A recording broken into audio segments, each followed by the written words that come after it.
프랑스에서 생산하는 탄산수 페리에는 세계 탄산수 시장 점유율 1위를 차지하고 있습니다. 천연 광천수로 몸에 좋은 무기물이 많이 들어있다고 홍보했고 소비자들은 다른 탄산수보다 가격이 비싼 페리에를 애용해 왔습니다. 그런데 페리에가 돌연 유럽에서 품질 논란에 휩싸였습니다. 천연 광천수인데 인공적으로 탄산을 주입하거나 광천수에 수돗물을 추가하는 방식으로 생산했던 것이 조사 결과 드러났기 때문입니다. 유럽연합 규정상 불법으로 간주되는 오존으로 광천수를 소독하는 방법을 사용하기까지 한 것으로 조사됐습니다.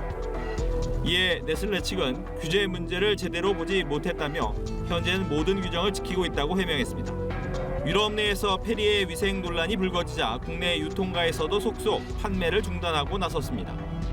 스타벅스는 이미 지난달 1일부터 매장 내 페리에 판매를 중단했습니다. 안전성을 100% 확인할 때까지 판매를 하지 않겠다는 방침입니다. 대형마트 3사도 판매를 중단하고 현장에 남은 제품도 전량 회수할 예정입니다. 세계 탄산수 시장 1위를 차지해온 글로벌 기업의 배신, 규정을 어기고 오존을 이용해 광천수를 소독한 그 순간 소비자들과의 신뢰는 무너진 게 아닐까요?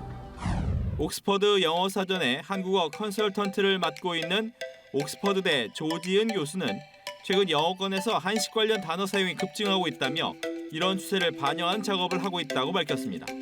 이미 2021년 옥스퍼드 영어사전에는 치맥, 김밥, 먹방 등의 한국어 단어 26개가 무더기로 오르면서 영어권 사용자들의 생활에 한국 문화가 많이 스며들었다는 점이 확인되기도 했습니다. 이런 인기에 힘입어 또 다른 한글들 역시 옥스퍼드 영어사전에 대거 등재될 전망입니다. 눈에 띄는 건 후보에 오른 단어들이 대부분 한식과 관련됐다는 점인데요.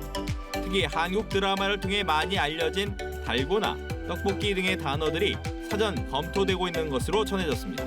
조 교수는 앞으로도 한국 음식 단어들이 줄줄이 사전에 들어갈 것 같다며 한국어가 영어의 지평을 넓히고 있다고 말했습니다. 조 교수는 또 아이들이 한국에 판타지를 갖는 것 같다고 평가했습니다.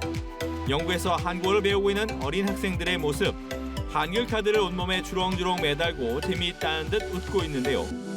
한국어 교육생 중에는 나이가 꽤 어린 학생들이 많다는 점도 눈여겨볼 부분입니다. 한국 문화에 관심을 갖고 배우려고 노력하는 외국 어린이들이 많아질수록 한국의 위상은 더욱 높아지고 국제 교류도 더욱 확대될 수 있지 않을까요? 마크 저커버그 CEO가 약 10년 만에 방한하자 그의 방한 일정에 대한 관심도 뜨겁습니다. 일정 하나하나가 주목되는데 그는 우선 LG 경영진과 비빔밥 오찬을 하면서 인공지능과 확장 현실 관련 이야기를 나눈 것으로 전해집니다. 그리고 나서 저녁에는 한남동에 위치한 승지원을 찾았습니다. 승지원은 삼성의 창업주인 이병철 회장의 거처를 개조해 만든 삼성그룹의 영빈관입니다. 현재는 이재용 회장이 국내외 주요 인사와 만날 때 사용하는 것으로 알려졌습니다. 이날도 이 회장은 승지원에 30분 일찍 도착해 저커버그 부부를 직접 안내하고 단독 만찬을 함께한 것으로 알려졌습니다. 두 사람의 만남에 남다른 우정도 재조명되고 있습니다. 하버드대 동문인 저커버그 CEO와 이재용 회장은 평소 이메일을 주고받을 정도로 개인적인 친분도 두터운 것으로 전해졌습니다. 특히 저커버그는 과거 몇 년 동안 삼성 스마트폰을 사용해왔다고 밝히기도 했습니다. 절친한 두 CEO의 만남이 성사되자 인공지능과 확장현실 등 미래 분야 협력 여부에도 관심이 쏠리고 있습니다. 실제 이날 회동에서 두 사람은 AI 반도체와 확장현실 사업 관련 협력 방안에 대해 논의한 것으로 알려졌습니다. 방한 마지막 날 저커버그는 용산을 찾아 윤석열 대통령을 만나기도 했습니다. 윤 대통령은 이 자리에서 AI 시스템의 필수적인 메모리 분야에서 한국 기업이 세계 1, 2위를 차지하고 있다고 강조하며 한국 기업들과의 긴밀한 협력을 요청한 것으로 알려졌습니다. 저커버그는 이뿐만 아니라 인공지능, 확장현실 스타트업 대표와 개발자들과도 만난 것으로 전해졌습니다.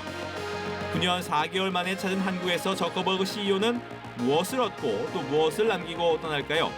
IT 업계의 기대감이 커지고 있습니다. 지금까지 주간 뉴스메이커였습니다.